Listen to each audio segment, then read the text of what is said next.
And every time we see a full-size woman, or we'll call it queen-size woman, there's this sense that we can lay our head upon her bosom. And we can go all the way from there to Oprah Winfrey, which we see, and also we see it now, even when men proceed to get dressed, to become famous. There's Big Mama with Lawrence, Lawrence, okay. And of course you even have Norbert with Ed Murphy, and which is a little bit of a twist because that's a more sexual character. And then you even have Medea, and Medea is Tyler Perry's creation, but it's a composite character because in Medea we have the buck, the brute, the sapphire, as well as the man. But there's this sort of a comfort in there'll be big-breasted women, and we can lay our head of black women, their breasts, and they will comfort us and provide for us. And those are things that were needed in that whole, what I would say, societal psyche, that socialization, because there's always been problems around black women, the black body, and the place of the black woman. And we're always accused of being angry black women. You see that in... We're going to get to that. Right, we see that in First Lady, Michelle Obama. She was angry. And I'm working with a student, Krista Bridgewater, who is adapting slave narratives to film in an independent study with me. And she wrote in one of her scenes in her film, her screenplay, there's a character called Angeline, and one of the blacksmiths on the plantation wants to talk to her.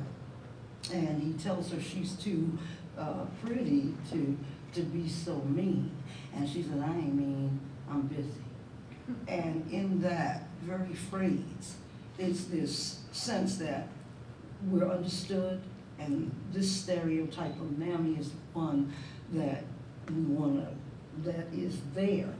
Talking about using her as a bridge, but using her because that's the one in the house, that's the one, the wet nurse for the children, so that's a comforting thing. We wouldn't want to see her as sexual, and because we have issues around dark skin, and I've had the great privilege, thank God, to go to Africa and see the queen-size women with dark skin who are absolutely desired and revered. And you don't go lay your head on their bosom, you watch how you approach them.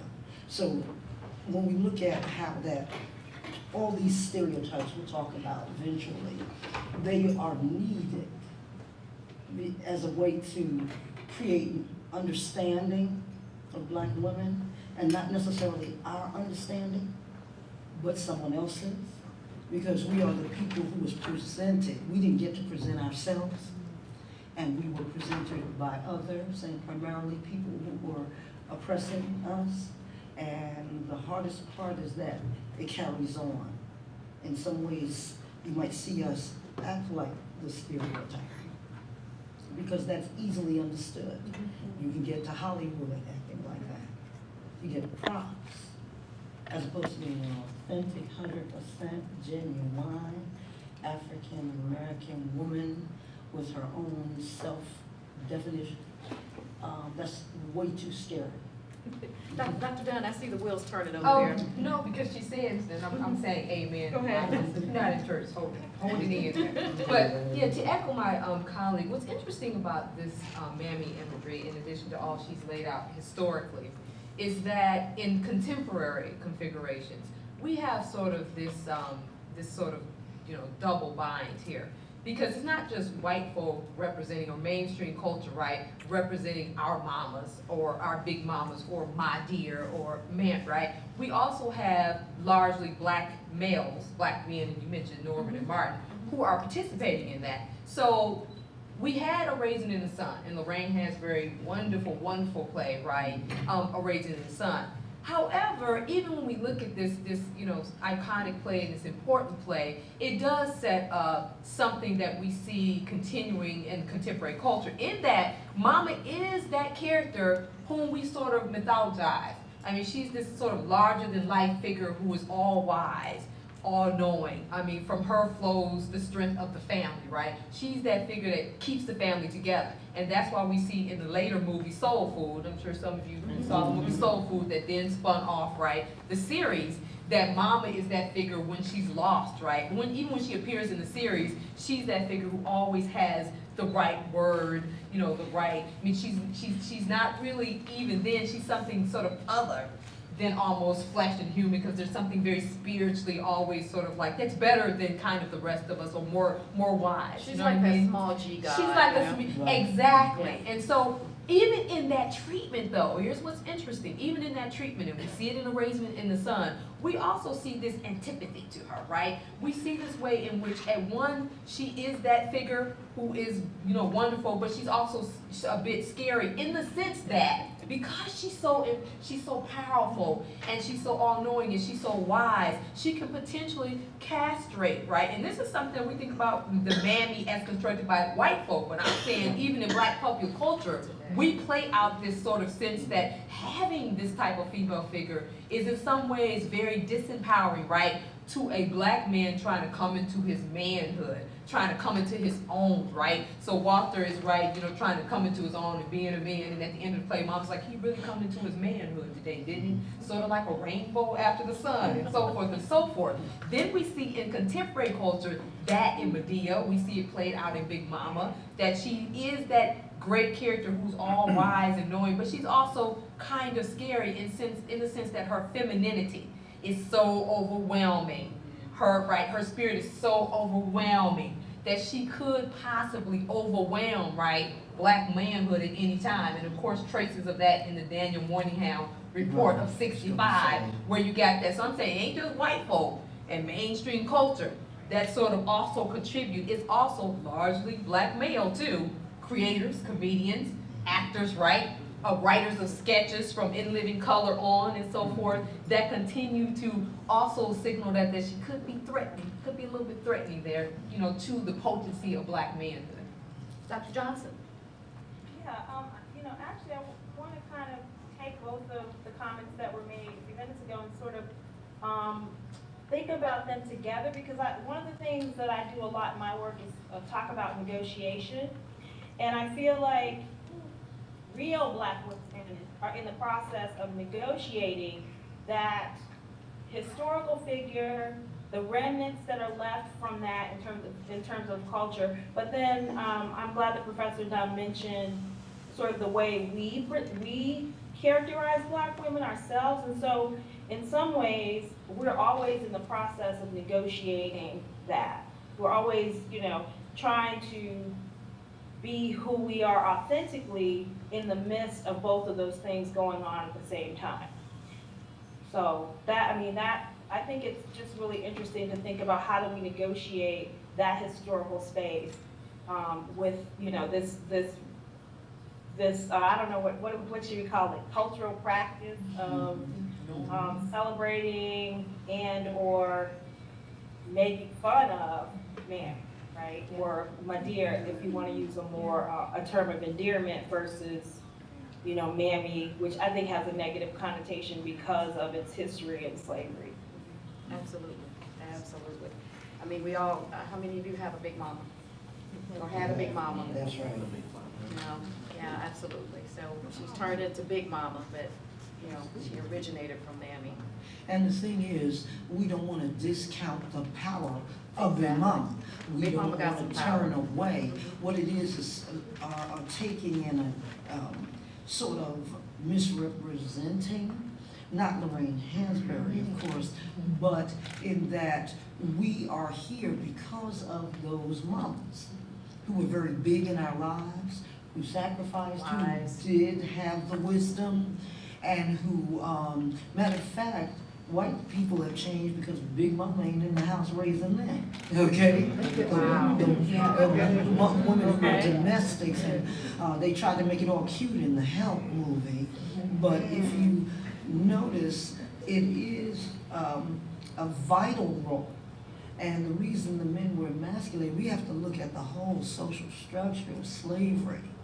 If you cut the head off of the family, which is what happened in many ways, literally as well as metaphorically, what you get is mama had to move forward. Mama wasn't behind the black man walking. She was in the field side by side. Get it twisted because we're still trying to compare the black experience to the dominant culture. There's a different kind of experience and a survival experience. And we don't come from women who sit by and let their children starve and die. We don't come from women who won't say what God told them, okay? And so while we are dealing with this mammy figure, we also have to honor the big mama and her place in our lives and in our liberation, okay? September Clark was a big mama, okay? Yeah. It's not necessarily the weight. We're talking about those women, Harriet Tubman was a big Talking mama. about the position. Right, and they stepped in the role because if you won't do it, we will do it. And often black women are put down on the hand, all that stuff, but where would we be without those women who said, I'm busy? Who said, you better go to school? Who had the wisdom of the ages, some of them who couldn't even read a Bible. Harriet Tubman and Sojourner Truth, when they stood on the word, they literally stood on the Bible, literally. They couldn't read it. So we don't want to in any way say we throw out our this role of mama. But we do challenge Hollywood. Yeah, and I think we also need to add to what you're saying, which is so important, is that I think it's a matter of allowing them to be human. I mean, I think about my late grandmother and how really she also occupied in some ways, she was sort of on a mythic plane for us. It was after she died that I thought back to some of those conversations we used to have, and I've been writing about it. And I used to, meditate on things she used to tell me about her childhood. And it's only now that I regret so much that I wasn't able to, in some ways, connect with her so that I could see the young girl she was with dreams, right? Who, had sex, who was in love, who had romance, who had romantic, inspirations, who spent her days chopping cotton, dreaming of being in other places.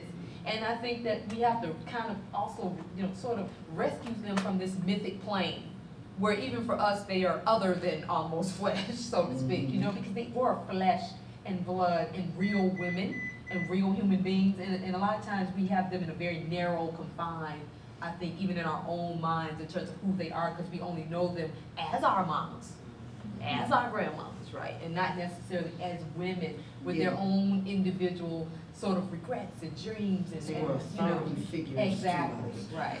But they once struggled with many of the things we struggle with.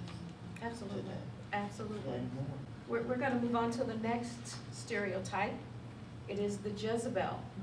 She is known as the promiscuous female, rooted in Southern slaveholding, modern Jezebels and video vixens. That's the modern thing of it.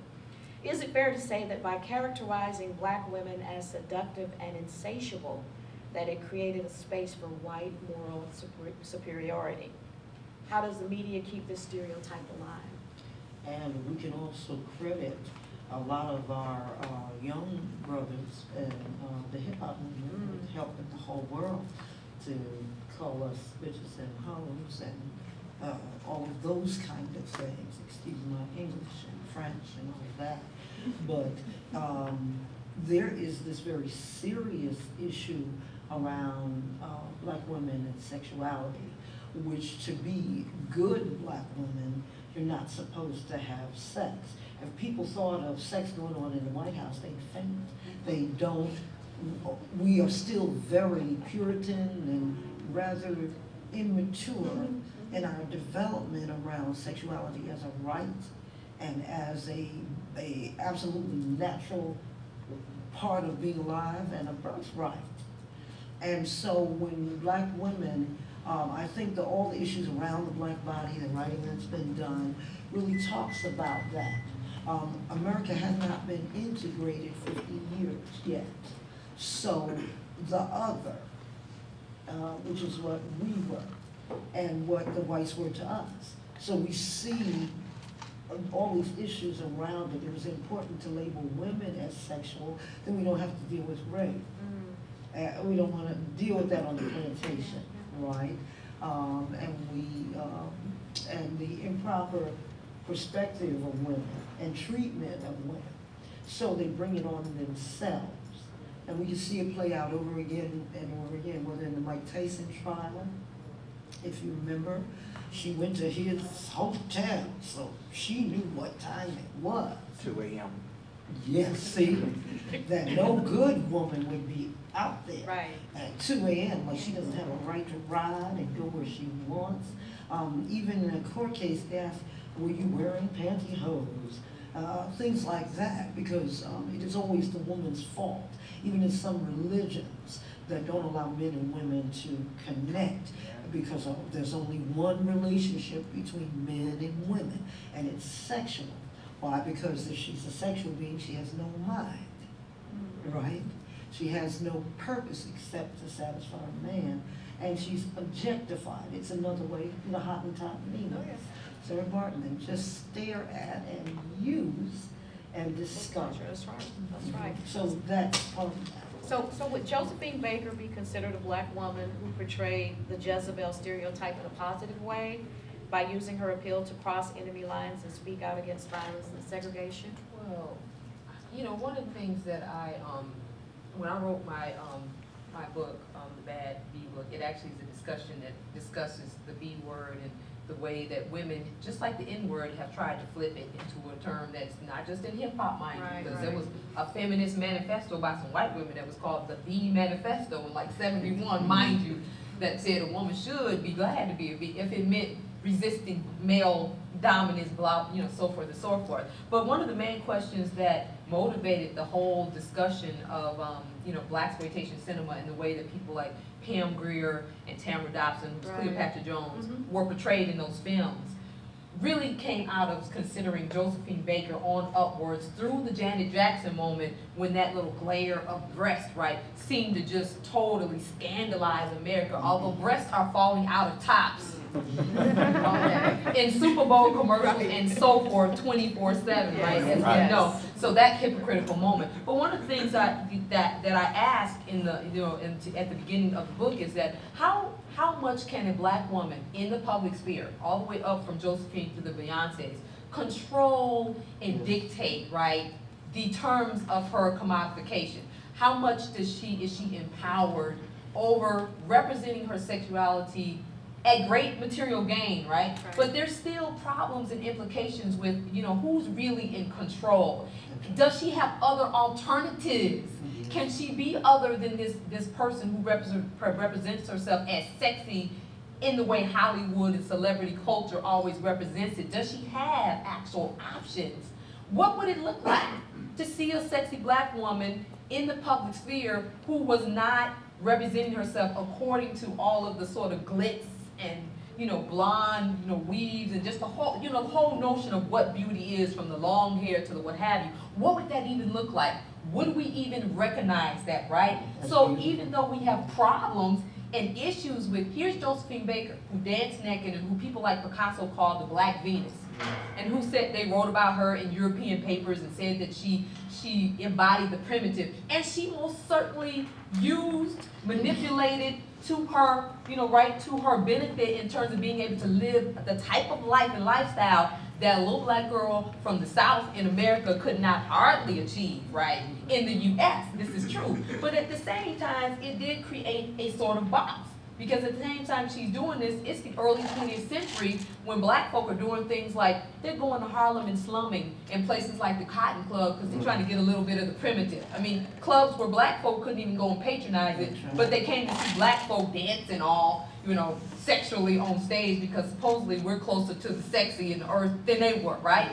So we have this double bind that when you are the body, and black women have a particular sort of like position because black women were being written about in the 19th century and so forth as women who were so bestial in our sexuality that we might be having sex with beasts and so forth. This stuff is in the literature of white men who got to present it at some of the best European scientific academies, right, in London and so forth. So they're writing about how we're more primitive and more prone to sex and more prone to being sexual than real women, right, than European women. So this is our history. So fast forward to the 21st century when we have women like your Little Kims and like your Beyoncés. And I always pose the question, well, what the heck was the difference between Little Kim and Beyonce? I'm sorry. Have you actually seen a whole portfolio of Beyonce outfits over the last 8 years? And then I can pull out some of Little Kim. And if we're being, sort of prudes, I can't pick out which might be, quote,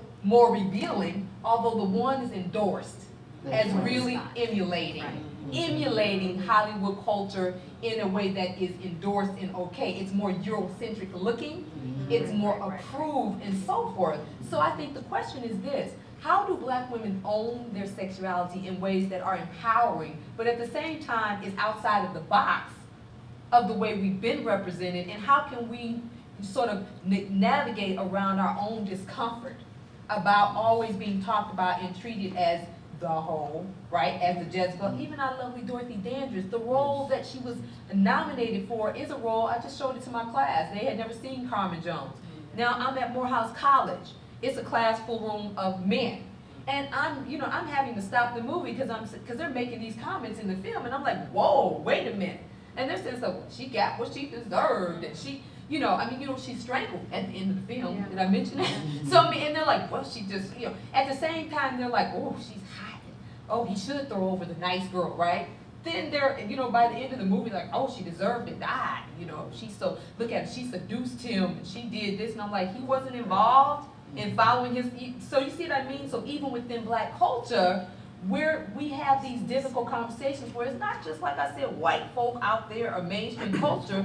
We get these from black men, our partners, who would say stuff like, well, she shouldn't have on that skirt, walking down the street, or they critique, they want Beyonce, or they want so-and-so, but then they're also like, oh, she shouldn't be dressed like a hoe. You see what I mean? It's always a double conversation. That's not the girl you take home to mom. Exactly, when she's on stage in Sasha Fierce. Right. But Jay, you know what I mean? Yes.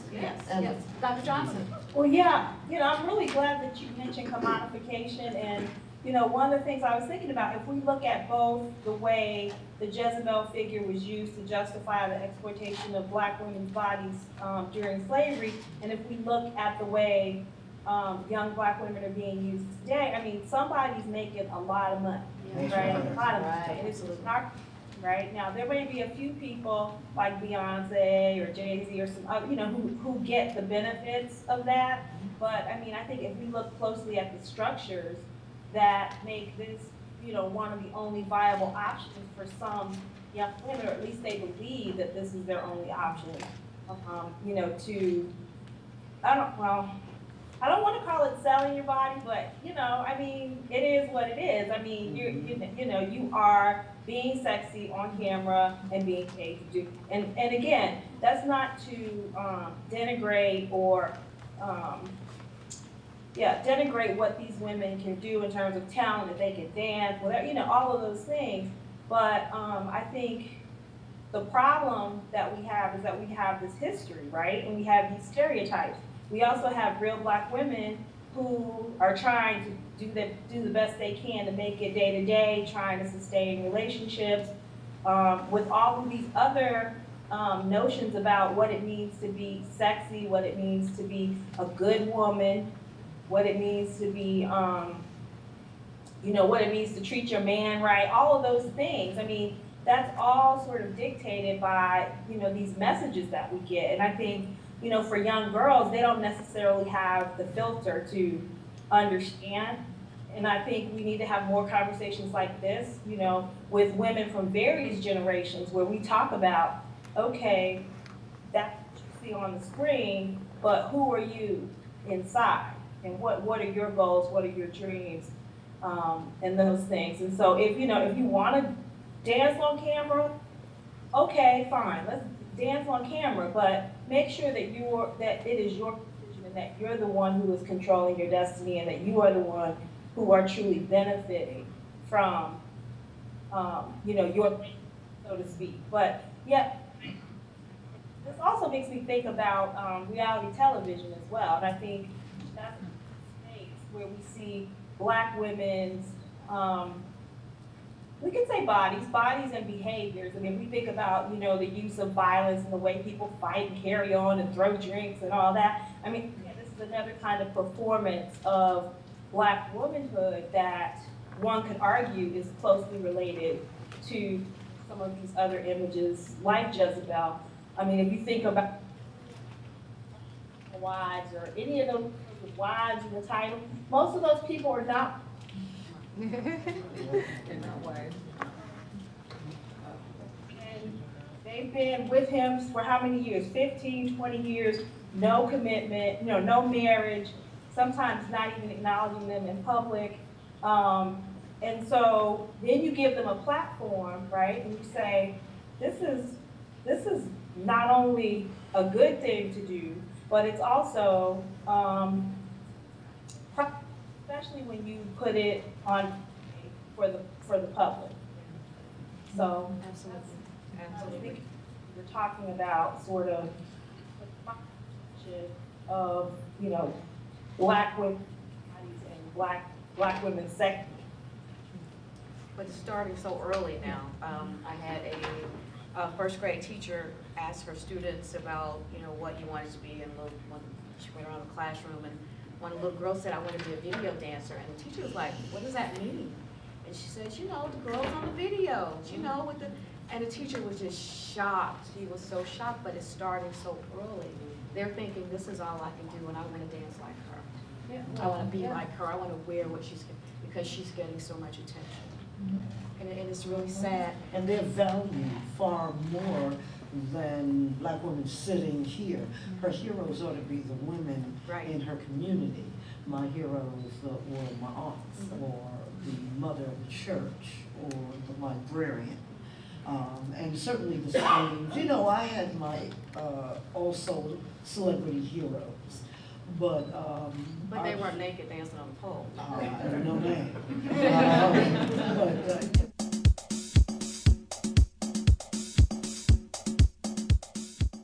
When Black women stand up for themselves and their people get scared, and then they want to say, "Oh, you're angry," as a way to silence you. And I feel like we should be able to express our righteous anger and to defend ourselves and our people, at the same time not being labeled, you know, in terms of the stereotype.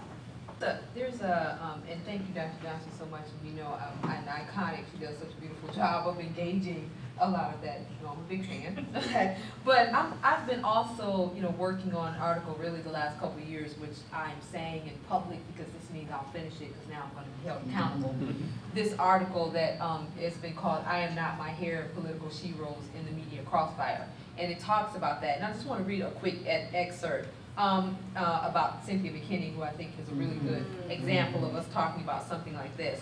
Before political pressure and an impending grand jury investigation led to her April 6, 2006 apology on the House floor, McKinney accused the Capitol Hill police of racial profiling. In the midst of the furor over who did what and why and whether it happened, because McKinney acted like the, quote, high and haughty heifer, as the chief on Capitol Hill said, and just attacked the innocent officer just trying to do his job or not, McKinney's hair ended up in the center of the storm. Was her new hairstyle the reason she hadn't been recognized in the first place?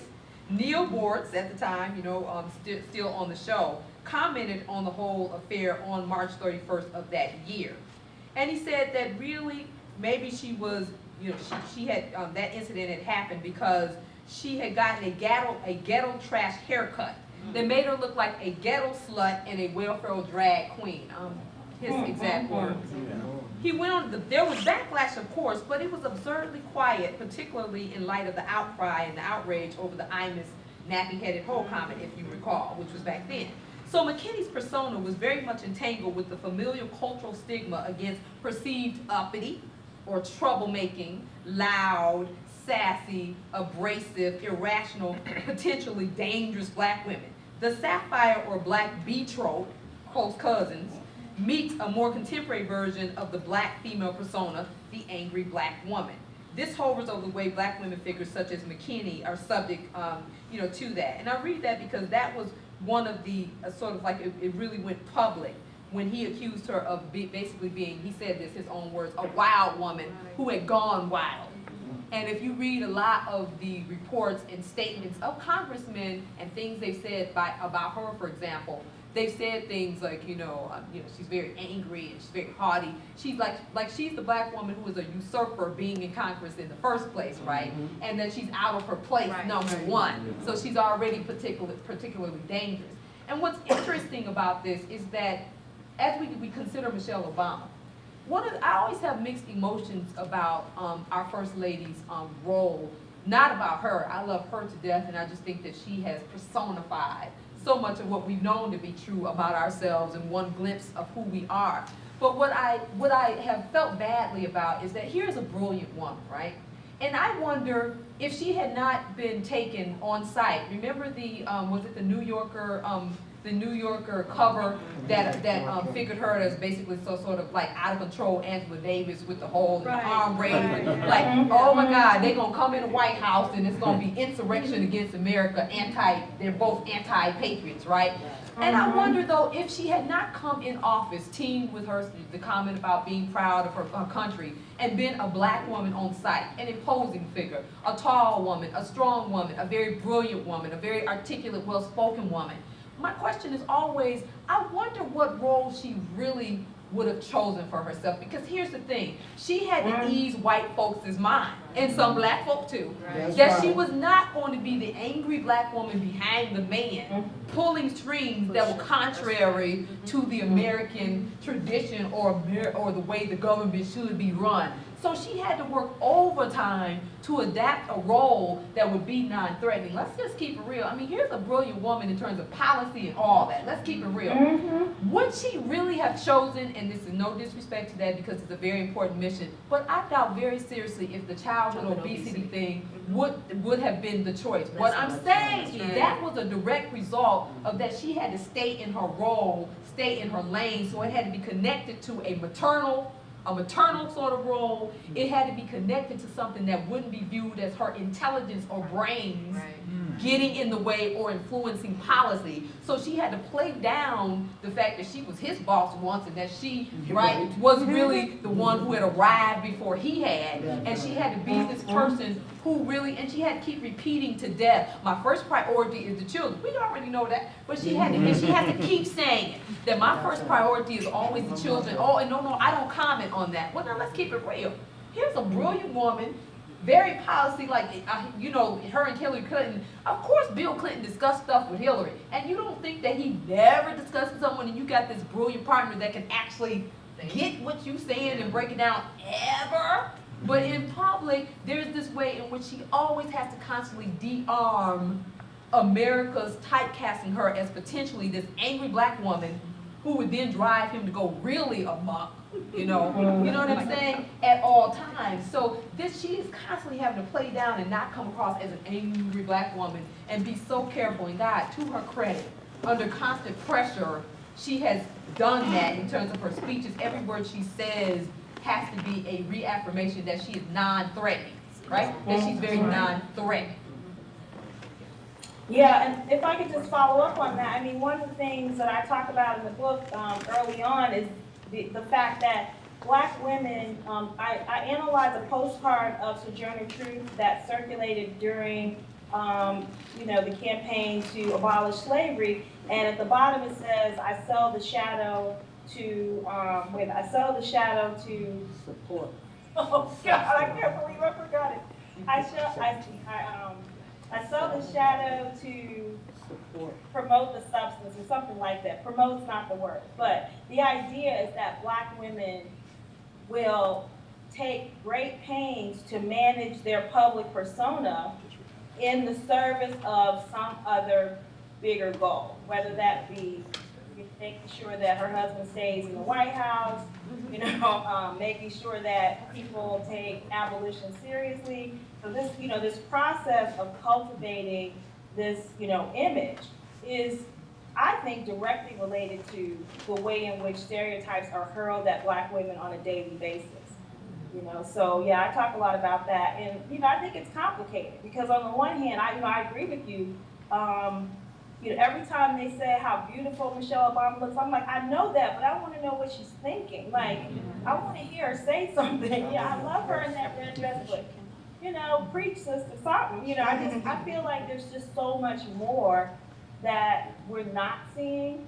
And you know, when you go through that process of selling the shadow, you have to repress certain parts of yourself that, you know, people may never see. You know, maybe only your close family and loved ones will get to see that person. And I think that's unfortunate. I agree that. We'll see it after he's out of office. I think we'll see it then. Yeah, she hasn't gone anywhere, but I think women always find themselves adjusting. And in this particular landscape, as it's been in the past, women are to support their husbands and make their sacrifices. If it's not their husband, it's their children, and you put you off. That's the role you're assigned. And the idea that you would have a vibrant, brilliant woman with the vibrant, brilliant man, and the two of them being in leadership, it is still not acceptable for her. People have problems now. Why doesn't she cover her arms? You know, she's supposed to do things. You know, what is her hair doing? They don't ask what Barack Obama's hair is doing or what his clothes are doing. Even when Hillary Clinton, what suit is she wearing as she's going to the Democratic convention? Because it's, you know, does Michelle Obama bake cookies? You know, these ideas are still there. There is such a tremendous fear around the first family, and there's a fear around Black women. Or when you hate something or you just want to continue to dissect, there's these stereotypes and reconstruct and present an image of, that means there's an absolute fear. And when you're in the presence of a sister who is clear about her goals, clear about who she is, clear about what she wants, and whether she has a husband or doesn't. There are women who have relationships that are healthy, and the men know, don't be telling us sister what to do. You can suggest something. When you meet those women and you say, wow, I am inspired by them, and true men are as well. They're not afraid of it. That's what we live in. We live in a fear-based culture. When you can't look a woman in the eye, you want her to be behind you or down under you, whatever it is. And even women lowering themselves. They know they could do more, reach for more, just like our mothers and grandmothers could. The time didn't allow. And what I love about the First Lady and women like your grandmother, they are the cement that have built this ground on which we stand, because they were willing to wait till the next life, okay? And they were willing to push their children, or they're staying with their man, the First Ladies of the church, they're staying with their man, they wear the hat, they're listening to the very ugly things said about them. And a lot of First Ladies of churches are some dynamic women, but some can't even stand in the pulpit. And then is it our fault? Maybe we'll get to that. Is it our fault about these stereotypes? Is it our fault? I'd love to see Sister Obama just have a day. Say, let me hold a press conference. Let me roll up my sleeves and come out and have a few words like the president. But it won't happen. Can I interject real quickly and say though too, and I think one thing that is a barrier to that happening is that we don't take, and mainstream culture doesn't, and even within our own culture, we are expected to communicate in one way. And this is a problem. So there is no way in which Black women, the expressiveness of Black women always comes away being demonized. Because if we talk with our hands, if we are speaking in a passionate way and we're Maxine Waters and we're saying, oh, we're not gonna stand for that. Why is she so angry? She's so, oh, she's scary. Because we're not speaking like this.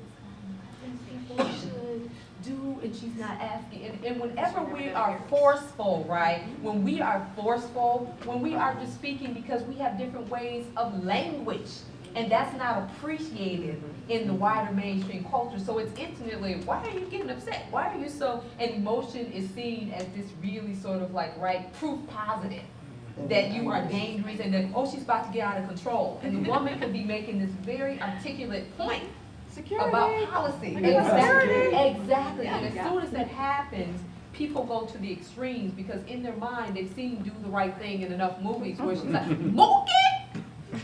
You know, and so right away everybody's like, we're only on one track. You know, yeah, I know sister girl who's like, you know, I do.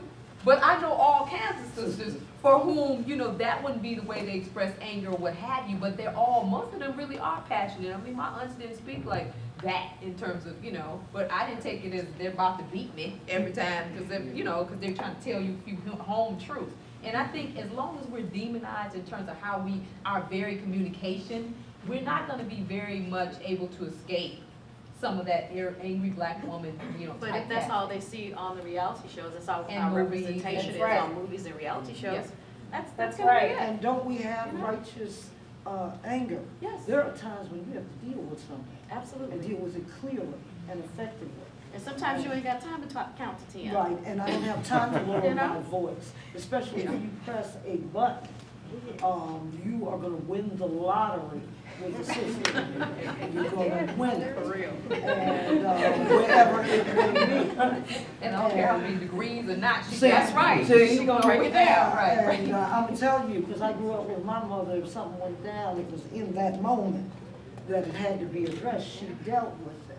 And instead of demonizing that, you know, when I was jumped in school and beat up, my mother ripped her uniform. She was a cashier at a small supermarket, and the buttons flew. My mother came and addressed that with the principal. I was raised by a single mom, and my mother addressed that.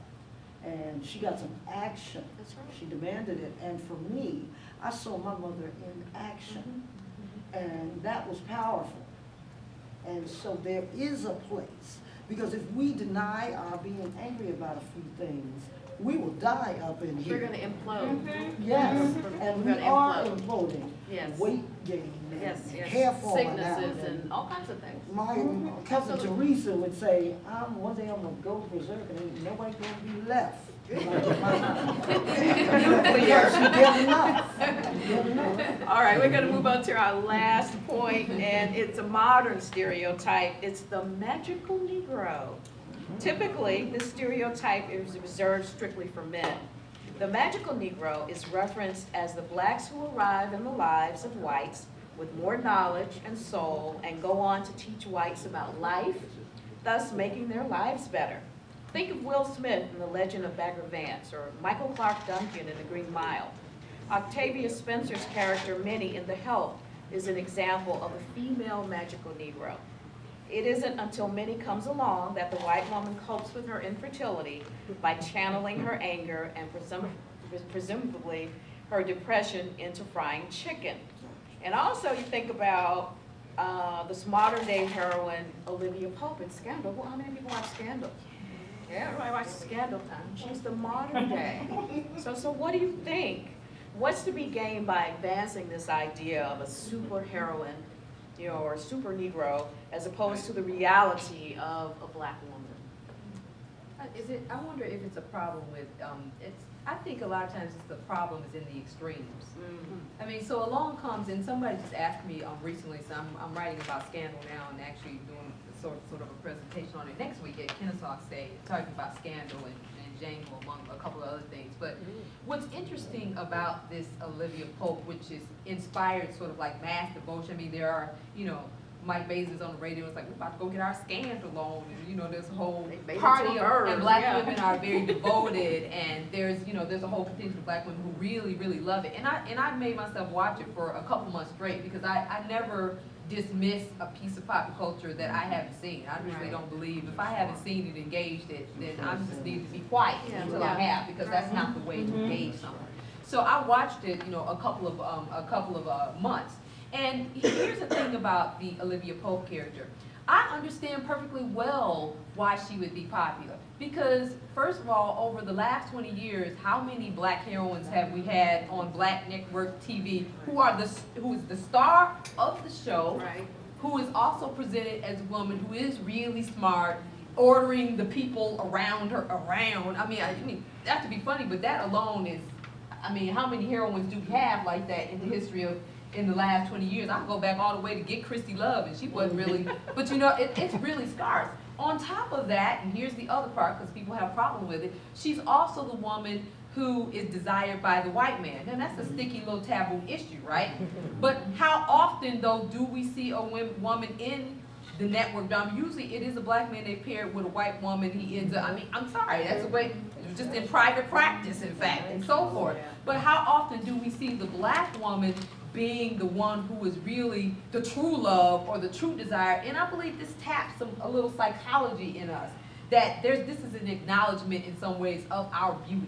Because in network TV, we haven't been cast usually as the attractive lead who is taken for granted that we're beautiful and sexy and we're smart. That's not the normal role that we can be a sidekick, we can work in the office, we can be the best friend to the woman, the white woman, the top star, but we can't be the woman, right? So this is tapping into a lot of psychology. But of course, there's all kinds of issues with that, because she is in some ways this heroine who is making us uncomfortable because the decisions that she makes and the fact that she is sort of like in this relationship that's not a relationship with the most powerful man in the country, but she really isn't his wife, and she is the mistress, no matter how much they romanticize it, right? And we see her sort of falling apart, and the way the script is going now is really disturbing, because she cannot function and it seems in normal relationships with black men, which is one of the most problematic aspects of it at all. I mean, they cast a black love interest and we don't even buy the chemistry. So it was just, you know, right? The other black man is a subordinate to her and owes his life to her.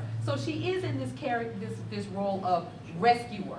She's rescuing people. She's able to do that sort of magicalness, because a person must be able to rescue. To have that magical, that means that they're going to rescue somebody either literally or emotionally. The problem is that she needs a lot of rescuing herself. Right, she's balled up in the ball, and this coming up in the other. I mean, with a love she cannot ever have, and so forth and so on, and that, you know, there's this whole sort of like weird of the position that at the same time she's set up to be that sort of like she has inordinate power. She's like Cleopatra Jones on TV. You know, Cleopatra Jones was special agent, and she flip out her bag, and they can't do nothing, even the local police, because she empowered by the U.S. government. And she tells them, you know, my territory is from Turkey to the Watts, right? So she's like that, but at the same time, she's not. She really doesn't have that power. You know what I'm saying? So often we see the magical Negro is a disempowered figure. He in jail. He's an inmate. She's the maid. She doesn't really have real political or social power, right? She only impacts, her power is only in the sense that she's making some kind of personal impact to the woman who's infertile and keeps almost killing herself, right? Trying to have children and can't cook, and this black maid comes in all sassy and like, girl, what's your problem? And you know, and then she rescues her. So at the same time, we're empowered as the magical Negro, because supposedly we can save. And I gotta say, this is shades of Mammy up in there, right? This has got shades of Mammy up in there. That's right. Because we always been able to supposedly save white folk and know them and nurture them, and right? You know, like she keeps telling the little girl. I mean, I'm troubled by even that her son is dead in the film, right? I know that's the way it is in the book, but still, her son is dead. But she gets to mother the little girl and say, you is beautiful. And I'm thinking about how many little black girls need to hear that in 1955 or something. You know, you see what I'm saying? So, yes. Dr. Jones? You've been clapping and everything. You know, it's funny because people always ask me what I think about Scandal, and I am a fan, but I haven't really been able to articulate what bothered me so much about it. So as I was listening to you, Professor Dunn, I was like, yeah, that's right. I mean, there's something like you want to love this character, you really do. But there's something about her that's just not quite right.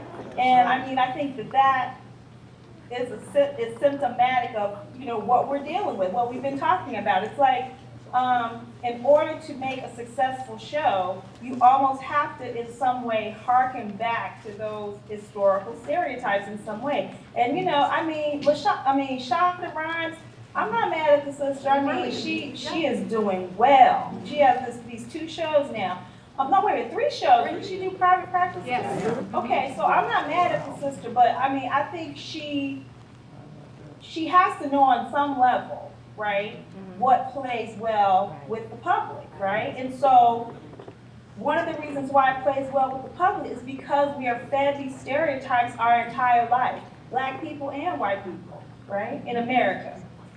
So, I mean, I think you're absolutely on about the connection with Mammy, because I was just like, you know, I mean, Olivia Pope has done everything but whipped out her breasts on television for someone to suckle her. I mean, you know, suckle her breast. I mean, it's just, it's ridiculous. And, you know, she's clearly in pain, and she needs rescue.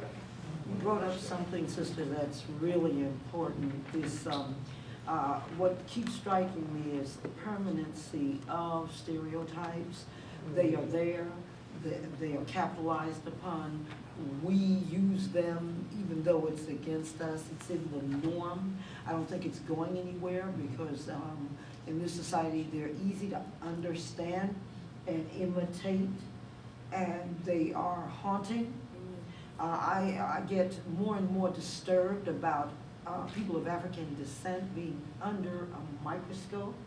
When we go to the cinema, because we're a different type of people, we are looking for ourselves. We are trying to make sense of how we're portrayed. Something seems genuine. We do know folks that fit some of the caricatures. And there are things about this subject that are really challenging, totally. Because will our children's children still gather and deal with stereotypes? I feel they will. Yes. We are fighting again with this idea we did not get to present ourselves. If you look at the, I'm a theater person, if you look at blackface minstrelsy, people of African descent were projected a certain way. In these stereotypes, coons and sambos and Uncle Toms and so on, darkies and all of this stuff. These things are so complex, and I wonder if historically it's too soon, you know, to say they're going to dissolve. If we look, we're not even 200 years out of one of the worst atrocities in human history, which is American slavery, and we are constantly trying to redefine ourselves. What do you call us? Are we African American? Are we Black? Are we colored? Are we negro? And the issue is people get so angry. We can't get under an umbrella together. I'm not Black, okay? What did Mom's Bakery said? You know, I'm almost half African, and the beauty parlor takes care of the other half. You know, the notion of how do I work with myself? This is being inherited by children and grandchildren. What do I do with my hair today? What are my hips doing? What is my breast doing? And if you sit long enough, you realize the folks who don't have the large breast want the large breast. They go pay big money to get the large breast. People who have the backside, worrying all about it, okay? Some folks getting butt implants trying to get it. Going to the tanning booths and getting the bleaching cream. What you gonna do? And we keep going to the movies for validation to see ourselves. And I'm concerned about us. Why can't we just go and say, I liked the movie or I didn't? But we cannot, because all of these stereotypes touch us in a certain way. I have a great niece who is struggling with what she looks like, what she is like, because the kids say this and that in school. I'm concerned, and I want to be an angry black woman about it. When she's in the same gifted class as the other students from India and the Caribbean and, you know, and all of that, and she cannot center herself, just as smart, has her own uniqueness and her own sense of beauty. Why is there one beauty? I'm so tired of it. I'm so tired of, I'm a full-size woman, and when you're a full-size woman, you know, I was in Macy's last night saying, where are the real women's clothes? I just jumped. Where's the queen section? Because I'm not going to play small. It doesn't serve me or the world. And that's because I've deconstructed and still reconstructing. But I think of the folks who can't say that. Go on over to the chubby side. Go on over to the plus side. And, you know, I went to buy a bed. And Mrs. Holmes, I said, I'm not married. Can we work with that? You know, Mrs. Holmes ain't there. Mr. Holmes don't exist. I don't pay for this bed. You're going to call me and say, well, do you want a full-size bed? And this one was looking up at me. Full size. And I said, queen. Size bed. Talk to me. And I think the more we get full of ourselves in a positive way, the stereotypes will be there. But just like every other thing we have to deal with, speak to it. And that's what I do. And that's how I deal with it. But I know it. I know it's there. And sometimes I get angry about it. And sometimes I'm in pain about it. You know, and when it's time for me to create characters, I try to create full-body characters and diverse characters. I have written a new millennium version of Photobios with a piece called Yo Video. And I have the video vixen talking and what she thinks she's getting from this. And also realizing her mother's sitting on the couch looking at her, okay? And let's just get deeper and peel some of these layers back and begin to understand this ain't going nowhere, just like the history of slavery ain't going nowhere. What are we going to do with it? Are we going to hide and be ashamed? Child, I can't worry about Beyonce. Beyonce is my child. Do you see what I'm saying? Beyonce is my child. I love Beyonce. Just like I love Diana Ross. She's following in a tradition, if you know. She's in a tradition. And this is choice. I don't have to hate her. Now, I may not be the first person to buy her music. I may not. And I don't need to hate the people who buy her music because I had that sweetest hangover. I was out there with the boss, with Diana Ross. I was looking and wanted to be. I wanted to roll on the river like Tina Turner. I still do, but I got to run. I still, and when will we get to the place where we don't have to hate or put down? But when we're in a room and we have, and they want to talk back, we can call them on it. I would call Tyler Perry on it. Although I admire his success, I would still call him on it. He feels he's celebrating black women by using all these stereotypes at the same time. And I'm not hating on him. I'm saying he should be talking. We should talk to him. We should have concern. Because if your teenager is watching that, and your grandma is watching that, how should we let our elders sit and watch buffoonery and not say anything? And how should we address this when our children, nieces, nephews, so on, come to us about this? They're not going anywhere. It's like slavery and all our civil rights and all the things we have, the things that hurt aren't going away. We have to address it, and it begins at the kitchen table with family. So eat some dinner with your family. That's right. All right. Well, I want to thank Dr. Stephane Dunn and Dr. Shirlene Holmes, Dr. Lakesia Johnson for joining us on the panel today.